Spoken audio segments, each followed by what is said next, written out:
오늘 본문은 고대 가나안 땅에서 생존과 밀접한 관계로 인하여 극히 중요시되던 음모를 놓고 이삭과 원주민 블레셋 족속 간에 발생한 갈등과 분쟁을 이야기하는 내용입니다. 블레셋 사람들은 이삭이 그들의 땅에서 번성하고 창대하게 되자 이를 시기하여 이삭이 판 우물을 메우고 탈취함으로써 공공연히 이삭을 협박한 것입니다. 한편 본문은 이삭이 블레셋 사람들의 악한 행위에 대하여 악으로 대항치 않고 온유한 마음으로 끝까지 인내함으로 하나님으로부터 축복을 받은 사실을 보여주고 있습니다. 먼저 이삭은 유목민인데도 불구하고 농사를 지어 많은 수확을 거두었다고 합니다. 아브라함 이래 요셉이 이르기까지 그들이 농사 짓는다는 유일한 언급이 바로 본문입니다. 기본적으로 아브라함의 후손은 유목민입니다. 다만 한동안 머물게 된 곳에서 농사를 짓는 경우도 있었지만 본문에서 보듯이 자주 이동해야 하고 종종 쫓겨나기도 한다는 점에서 오랜 시간이 필요한 농사는 땅이 없는 이들에게 적합하지 않은 형태입니다. 이삭이 농사지어 큰 결실을 거두었다는 언급은 이삭이 어디로 가든 하나님께서 그와 함께 하셨음을 보여주는 표현인 것입니다. 동시에 그럼에도 불구하고 그가 쫓겨나게 되었을 때 그 모든 결실에 전혀 겨울지 않고 더 척박한 땅으로 옮겨갔음을 보여주기 위함이기도 한 것입니다. 26장 12절에서 13절까지입니다. 이삭이 그 땅에서 농사하여 그 해에 백배나 얻었고 여호와께서 복을 주심으로 그 사람이 장대하고 왕성하여 마침내 거부가 되어 당시 이삭이 농사지었던 그랄 땅 곧 블레셋 땅은 팔레스타인 지역 중에서 비교적 물이 풍부했으며 농경과 목축에 유리한 비옥한 토양이었다고 합니다. 이삭은 이곳에서 목축과 농사를 겸하였고 그러므로 자연 많은 물이 필요하여 우물을 팠으며 그 우물로 인해 블레셋인들과 여러 차례 분쟁을 하게 된 것입니다. 또한 본문에서 농사에 익숙하지 않았던 유목민이었으며 그 땅의 토지를 잘 파악하지 못한 이주민이었음에도 불구하고 씨를 처음 뿌린 그 해에 일반적인 사람들이 수확하는 것보다 무려 2배에서 4배나 많은 100배의 수확을 거두었다고 본문은 말하고 있습니다. 원래 이삭은 아브라함의 큰 부족장인 관계로 이삭 또한 아브라함에게 많은 재산을 물려받아 큰 부족장이었을 것입니다. 여기에 따라 농사를 지어 많은 수확을 거두었기 때문에 아브라함보다 더 큰 거부가 되었다고 성경은 암시하고 있는 것입니다. 이삭은 원래 기근으로 인해 그랄로 이주했습니다.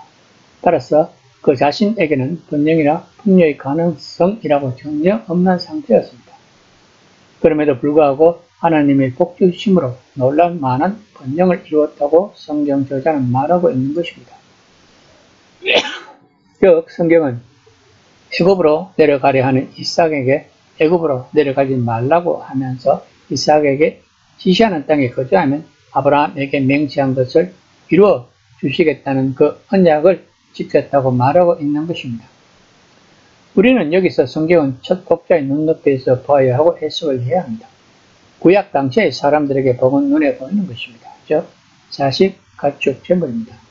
그러므로 본문을 문자 그대로 이해해서 하나님의 말씀을 순종하면 이삭처럼 100배의 이익을 주실 것이라고 생각하며 신앙생활을 하면 곤란하다는 것입니다. 그럼 신약시대에서의 하나님의 축복은 무엇일까요? 눈에 보이지 않는 영적인 차원에서 생각해야 할 것입니다. 26장 14에서 16절까지입니다. 양과 소가 때를 이루고 종이 심이 많았으므로 블레셋 사람들이 그를 시기하여 그 아버지 아브라함 때에 그 아버지의 종들이 판 모든 우물을 막고 흙으로 메웠더라. 아비멜렉이 이삭에게 이르되 내가 우리보다 크게 강성한즉 우리를 떠나라. 당시 고대 근동에서는 부자의 기준으로 주로 가축의 수요로 평가했었다고 합니다.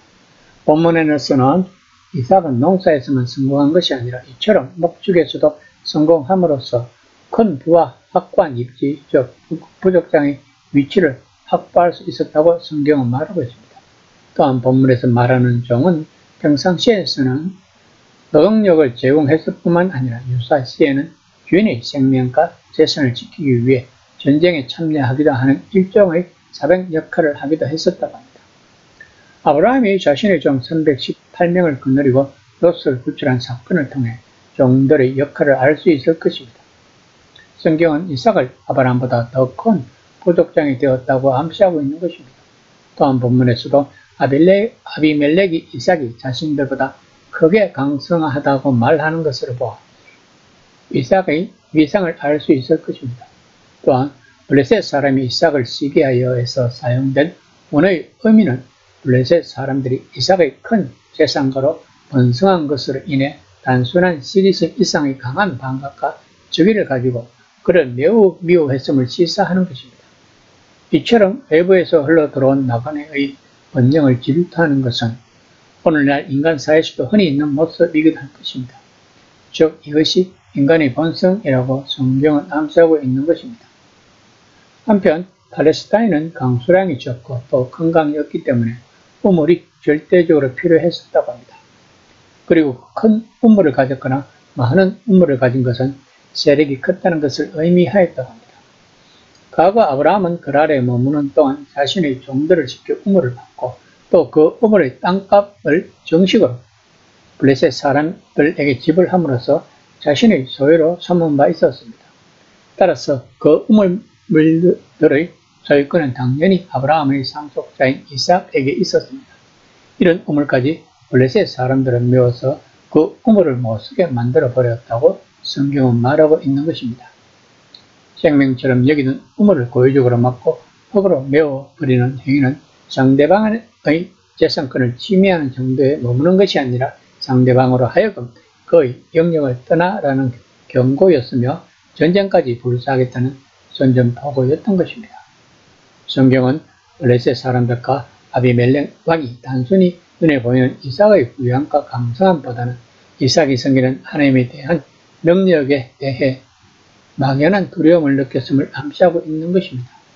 이것이 하나님을 믿지 않는 이방인들의 실상이라고 성경은 말하고 있는 것입니다.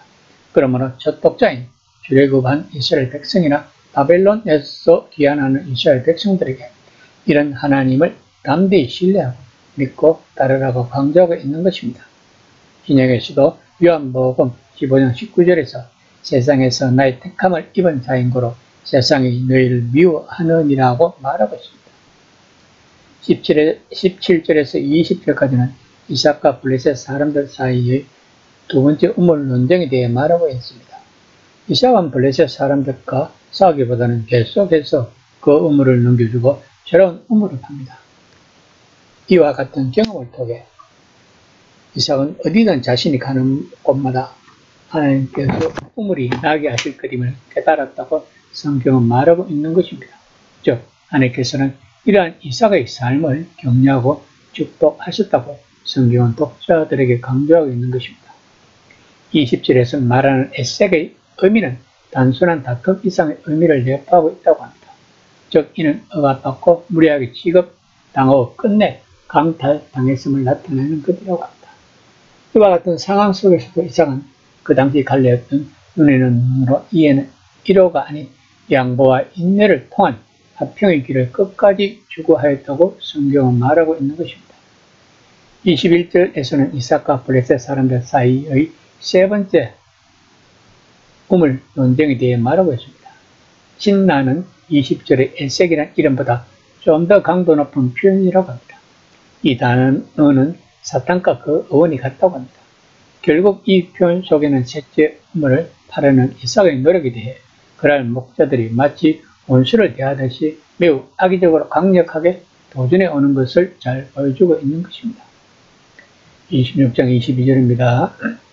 이삭이 거기서 옮겨 다른 우물을 팠더니 그들이 다투지 아니하였으므로 그 이름을 르호봇이라 하여 이르되 이제는 여호와께서 우리를 위하여 넓게 하셨으니 이 땅에서 우리가 번성하리로다 하였더라. 마침내 블레셋 사람들과 다투지 않고 이삭은 우물을 차지했던 것입니다. 르호봇은 넉넉한 공간이라는 의미라고 합니다. 오늘날도 르호봇과 유사한 빌로에메라는 이름이 우물이 유적으로 남아있다고 합니다. 한편 르호봇은 물질적 세상적 이익을 위해 다투지 않고 끝까지 화평을 추구하며 양보하고 온유한 심령을 지닌 자가 감히 고백할 수 있었던 일종의 신앙 고백적인 이름이라고 할 수 있다고 합니다. 그리고 르호봇은 환난이 오고 고통이 와도 인간적 방법을 택하지 않고 오직 뒤에 계신 하나님만을 의지하며 그분이 선한 처분을 소망했던 믿음이 사람이 가질 수 있었던 아름다운 신앙의 감탄사를 할 것입니다.